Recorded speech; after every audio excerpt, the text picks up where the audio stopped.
Hey folks, today is Friday, April 24th, 2020. As usual, my name is Jake Baldino, here every Friday to talk about the video game news that has been going on. I think it's week 6 of our self-isolation quarantine thing.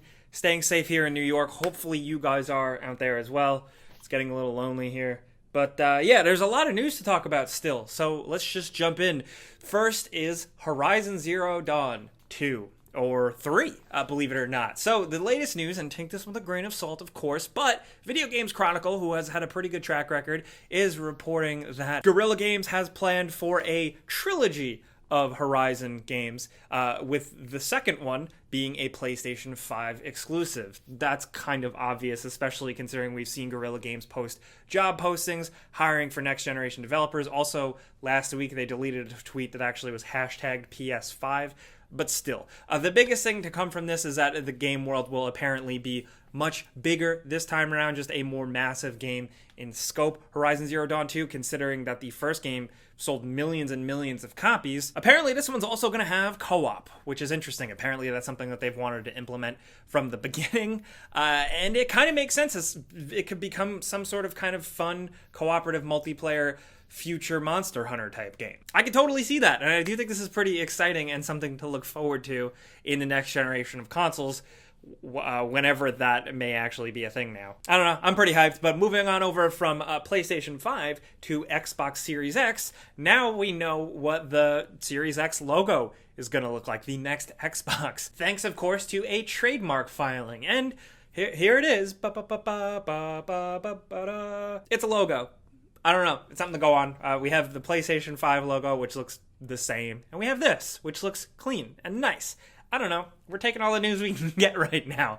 The other bit of news is developers did go on record, the coalition with Gears, talking about how load times are improved with Gears 5 running on Series X. Apparently it's 4 times faster than an Xbox One X, which is pretty exciting. Load times, like I've been saying, are going to be the thing for these next generation consoles, not only just to make the games go faster, but for the developers have a new baseline in how quickly they can load in worlds and just experiment with new tech. And also, if we're talking to Xbox fans right now, if you haven't played it yet for some reason, Xbox Game Pass is getting Red Dead Redemption 2 in May 7th, which I saw a lot of people buzzing about. People like when big, huge games seem to go to Game Pass. So now, if you haven't played it and you have Game Pass, you got no excuse. I love that game so much. I still think about the story all the time. You still think the first one is better? Really? Also, in terms of delays and damn coronavirus things, PC fans, you guys looking forward to Death Stranding? It got pushed. Nothing crazy, but it's now releasing July 14th, 2020. This is being bumped from June. So, yeah. And interestingly enough, it seems like we are not getting a WWE 2K wrestling game this year. After a financial earnings call, 2K has alluded that they are not releasing one this year. However, there is going to be an official announcement on Monday of next week about the future of WWE 2K games. There was a suggestion from an insider that they were going to release some sort of different type experience, kind of like a placeholder thing to keep people busy. But I say, if anything, this is actually a blessing and a curse, because the 2K games have needed an overhaul for a bit now, and this is a good time for them to take a year off and kind of regroup, maybe build a new team, and come up with a whole new concept. Basically, just port the Nintendo 64 games. And in other news, I saw this making the headlines. Vaas returning for the next Far Cry, for Far Cry 6? I don't know, but this is an interesting quote. And honestly, I just wanted an excuse to talk about Michael Mando, who is an excellent actor and who, of course, played Vaas in Far Cry 3, the iconic, incredible villain, who of course plays Nacho Varga in Better Call Saul, the Breaking Bad spinoff, which you absolutely have to watch. Not enough people are watching it. It's gotten so good the past 2 seasons. Holy shit. What was I talking about? Yeah, so he went on record talking about his character Vaas recently, and it turned some people's heads. He did a Reddit AMA, and when asked about Vaas coming back or returning in any way, he said, and I quote, "Vaas is my spirit animal. Having co-created that character is something that will always be dear to me. I still get recognized as Vaas, and I still feel the outpouring of love for that character. It makes me very happy. Who knows? Maybe I will reprise the role very soon," with like a little emoji face. A lot of people took this as a thing. I've seen a lot of headlines run with it. To me, it just sounds like, breaking news. Man who does a job, and does a good job at that job would like an opportunity to do that job again. I don't blame him. That's a really long breaking news thing. In Far Cry, he dead as hell. I don't know what they're going to do. If they do like a prequel type thing, I still love Far Cry 3 more than any of the games that came after it. So I'd like something to come from this, but I'm just saying, maybe don't get your hopes up yet, guys. Now let's link some cool things down in the description. Of course, all the news stories are linked, but some other things that you might want to check out. First is this quick little video, which is the Master Chief suiting up, putting his helmet on in the style of the new Doom games. That is a very cool fan creation that I've watched like 5 times. Also, we got to talk about it. Some of you are going to groan. Mainstream. Fortnite put on a massive concert, a Travis Scott concert in-game. And I just want to point out how big of a deal it is. I'm not really that big on Fortnite. Hell, I only like a couple of Travis Scott songs. You might not even know who Travis Scott is. But the big thing here is that this many, 12 million people or something like that, showed up and experienced this in-game event together. And it's massive. And it's the closest thing we can have to a real concert right now. I actually kind of miss live music and live performances. So it's cool that people got to engage in this thing, whether or not you like Fortnite, whether or not you like modern hip-hop, whatever. It's cool, and I think it's worth highlighting because a lot of people put some really hard work and effort into this, and people were entertained, and it's cool. Yay, positivity! Right? You know all about positivity.